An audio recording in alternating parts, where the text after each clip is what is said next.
కాకినాడ జిల్లాలో దొంగలు తెగబడ్డారు. సీసీ కెమెరాలున్నా కూడా లెక్క చేయలేదు. పోలీసులన్న భయం అస్సలే లేదు. నేరం చేస్తే ఏ నాటికైనా దొరికిపోతామన్న దిగులు లేదు. తునిలో ఏకకాలంలో 8 చోట్ల చోరీకి పాల్పడ్డారు. సీసీ కెమెరాల్లో కనిపిస్తున్న వీరంతా దొంగలు. కాకినాడ జిల్లా తునిలో బీభత్సం సృష్టించారు. ఒకేసారి 8 చోట్ల దోపిడీకి పాల్పడ్డారు. దొంగల చోరీ దృశ్యాలు జిల్లాలో ఇప్పుడు వైరల్ గా మారాయి. కాకినాడ జిల్లా తునిలోని ఎల్ఐసి కార్యాలయం సెంటర్ సమీపంలో ఉన్న 8 దుకాణాలను ఏకకాలంలో దొంగలు కొల్లగొట్టారు. వస్త్ర దుకాణాలు, ఎలక్ట్రికల్ షాపులు, సెలూన్లు ఇలా 8 షాపుల షట్టర్లను చాకచక్యంగా తొలగించి లోపలికి ప్రవేశించారు. ఉదయం షాపులు తెరవడానికి వచ్చిన యజమానులు షట్టర్లు తెరిచి ఉండడంతో కంగుతిన్నారు.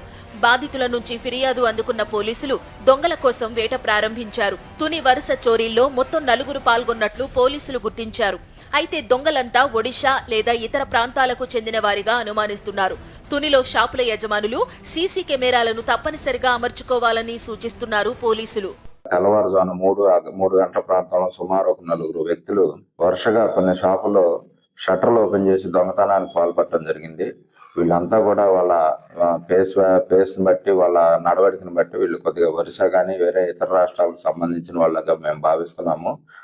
ఏవైతే ఎలక్ట్రికల్ షాపులు ఆ రూట్లో ఉన్నవో అవన్నీ కూడా బ్రేక్ చేశారు. మేము దీనికి సంబంధించి కేసు నమోదు చేశాము. అలాగే క్లూస్ టీమ్ పిలిపిస్తున్నాము. వాళ్ళ ఫింగర్ ప్రింట్స్ ఇవన్నీ తీసుకుంటాము. పట్టణంలో ప్రతి ఒక్కరు కూడా ఈ వ్యాపారస్తులు కానీ, స్కూల్స్ కానీ అందరూ కూడా సీసీ కెమెరాలు అనేవి కంపల్సరీ పెట్టుకోండి.